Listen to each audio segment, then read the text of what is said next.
Bring it in, everybody. IGN Live here at Comic-Con. My name is definitely Damon Hatfield. I'm Derek Goldman. We are joined by the cast of Arrow, Emily, Stephen, David. Welcome back to the show. Thank you. Thank you. Good to be here. Where we left things off, you've defeated Damien Dark. Diggle is re-enlisted. Oliver is mayor, and it's just Oliver and Felicity left on the team, it seems like. Fighting for our lives. Yeah, where are we going to pick up with next season? The whole first episode is a long Skype call between Diggle and I. Whoa. It's very romantic. Yeah, he won't call me back, pretending it doesn't bother me, but I'm it married, bothers me Oliver. a lot. I'm married. Are there Skype-themed flashbacks to tie into it? No, there are Russian-themed flashbacks that have nothing to do with the Skype call that doesn't happen. All right. Although there is a Skype call. There is. There actually Never mind. is. I made that up. Yeah. But not perhaps 44 minutes of that. No. I'd watch that. no. I would watch that show. Same, yeah. I would do it, at least a web series, right? We could film it in a day. That would help things. Yes. Less stunts. Yeah, there is no Team Arrow right now. No, there is. There is. There is. Well, It's different.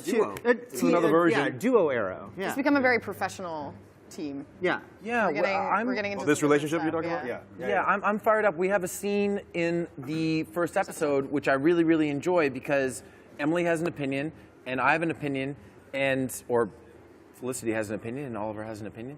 And we really go at it in terms of, like, disagreeing. And I love the scene. We, like, high-fived afterwards. Yeah, it was really cool. We were sort of working it, and then we were like, wow, that really turned into something completely different than what we had read. Yep, true story.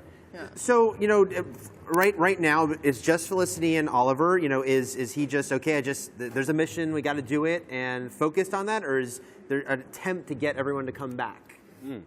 I want the original team to come back. Yeah. I want Thea and John to come back. Felicity wants Oliver to recruit a new team because Oliver's actions at the conclusion of season 4 and Genesis Day, which is what we're calling what happened with Damien Dark, has inspired a lot of vigilantes within Star City. Oh. Yeah. So she wants to move forward in a new direction, and I want things to stay the same. Traitor. But you do get some of those new team members, right? We do. We're bringing in Madison McLaughlin, Echo, and Rick Gonzalez. Yeah. Wild Dog? I believe? Wild Yeah, Dog. they're all killing it. Yeah. By the way, he's a vigilante that wears a hockey mask. Ah, see, Oddly that's enough. pointers for him on that front? I know what you're talking All about. right. So, meanwhile, is Diggle pretty happy where he is, or is there a part of him thinking, I got to get back in? Diggle's still conflicted. Diggle is still a man of two minds, I think. I think he's settled where he is in terms of just getting away from the team.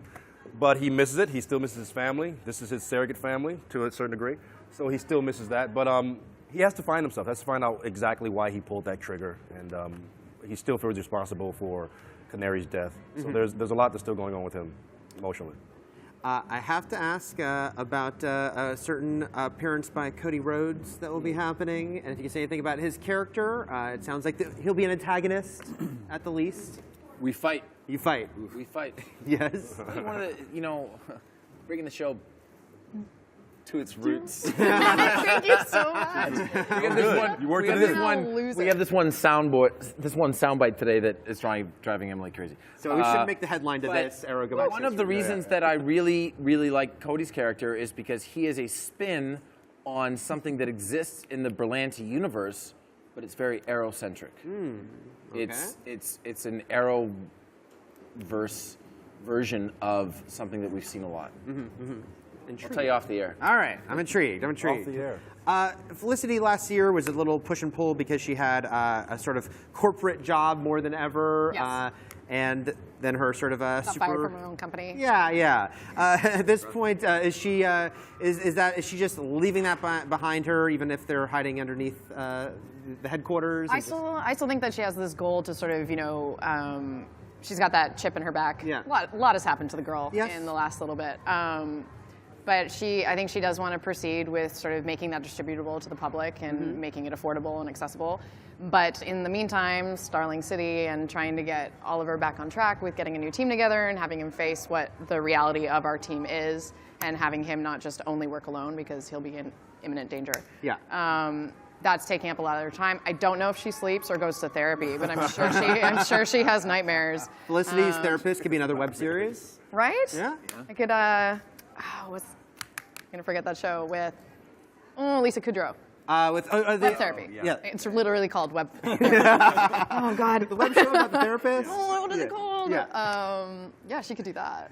I would watch that. I think a lot of people Just would like watch. we could pair it with the Skype call web series. that we would be had. nice. We're coming up with a lot of digital content here at CW. I hope you're Good listening. stuff. You're welcome. You're welcome. You're welcome. Yes. What can you tell us about this new villain, Tobias Church, played by Chad Coleman? Yeah, Chad's great. Yeah, he's silly. I like him. He and I fought in a confined space recently. Really? And it was lovely. Nice. And then, all I and can then, and then you started filming the show, and it went really well. Yeah, and then they were like, you guys have to go to set now. We're like, Oh, "Ah, damn it." fine. Yeah. No, Chad's great. He's been a really nice addition. Tobias Church is a formidable gangster, and one of the things that that he's doing is he's really, like, again, because of all the things that have happened in Star City, and that's really what we're focusing on this year. The mobs have risen up, and he has risen up to the top of that. Yeah. Well, he's someone that Oliver kind of created, or at least influenced, right? Nope. No, we're going to find that person later. Oh, okay. See, the influences are maybe we're on the track of the new vigilantes. Yeah, maybe that's what I'm thinking of it. Okay. Yeah, you know, there's Oliver's actions, especially in season 1 of the show, and I think the show will go on past season 5. Mark Pedowitz. I looked right into the camera. Yeah, that was good though. I don't know. No, I think the show will go on beyond this season, but this really is, we really are closing a chapter because this was envisioned and pitched as a 5-year story, especially as it relates to the flashbacks. Yeah. And the villain, the eventual villain that we find this year is a result of Oliver's actions when he returned to Star City at the beginning of the series. I see. And that is how we're bringing it back to Ooh. basics. Back to basics. You don't sing any Christina Aguilera next time you say that, I will be so mad. Want to get dirty? Yeah, thank you. Nice. So a wonderful go-to comedy in this world is seeing Diggle's reaction to The Flash and other bigger-than-life things. Yeah. We know that there is a crazy 4-series crossover coming. Have you guys heard any details on that? Will we get to see Diggle see a certain Girl of Steel, perhaps, and how he practices? I'm sure the brains are working deep in a room as to how Diggle's going to react. My pitch is that he pees himself. Right there. That's a I great think so. option. We got that. We got Right? that. No, Can you that's try not a good? different? A different one? You got that before? Got that. Imagine a 3-minute scene of me just being like, "Are you okay?" And you're just head in your hands, this, and then you just tell look you. up, single tear, like Denzel, and just go, "She can fly." I like that. I like that. That's good. That's good. One cold tear. One tier. We got Bottom lip peeing quiver. pants. Oh, lip quiver. stuff. Yeah. This interview. Have they given you any info on this? Oh, about the 4-show crossover? crossover? We just found out some stuff actually earlier. I mean, Do we? well, Wendy kind of let the world know that they'll, at least it'll start on Monday night. Supergirl's gonna kick it off, and I go, "Well, yeah, because they're on Monday." Guess what? We're gonna be the third part. We're on Wednesday. That was news to me. Yeah, that No, was news you to know me, what? too. Never thought about think it that way. it's an opportunity that has never actually happened in the history of television. Yeah. It's 4 shows created by and shepherded by one guy, Greg Berlanti, the most prolific producer Genius. in the history Genius. of television. Genius.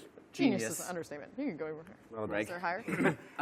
No, it doesn't get higher. But I mean, that's an opportunity that we can't pass up. Yeah. We have to. It's going to be hard work, but the productions have built their schedules for it, and the fans will love it, and that's the important. Yeah, more importantly, the fans are going to love it. It's 4 hours of. And we're going to love it. You know, looking Super back heroic. on it, when we look back at the crossover Big now, time. it's just Big time. it's incredible. Also, especially because we were first. That's right. That is right. Never forget. Yeah. Well, ladies and gentlemen, thank you so much for coming by the show. Always a pleasure. Yeah. Thanks so It much. was nice. Arrow returns on October 5th, That's right. and IGN at Comic-Con will return right after these messages. Stay tuned.